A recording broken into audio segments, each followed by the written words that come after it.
Experiencing a black screen or no audio in your Toyota RAV4's infotainment system?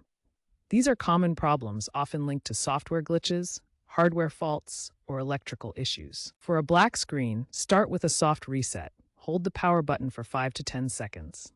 This reboots the system without losing data. If that fails, try a hard reset via the settings menu or by holding the volume and power buttons simultaneously for 10 seconds. No audio? Check the fuses in the fuse box under the hood. A blown fuse is a common culprit. Look for blown fuses that might be causing the audio failure. Software updates, available via USB or OTA over-the-air, can also resolve these issues. Make sure you have a stable internet connection if updating OTA.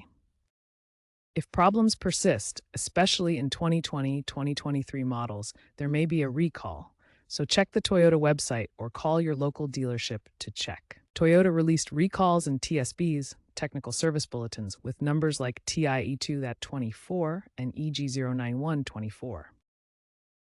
If basic resets and fuse checks don't resolve the issue, the problem might be more complex, such as a faulty amplifier or corrupted firmware. For audio problems, the amplifier module may need replacement, often covered under warranty. Ensure your RAV4 software is up to date. Consider using Toyota's app-based diagnostics tool launched in 2025 for real-time troubleshooting. To minimize future issues, keep your system updated and be aware of potential cyber vulnerabilities as systems become more software dependent. Toyota is investing in secure boot processes to mitigate these risks.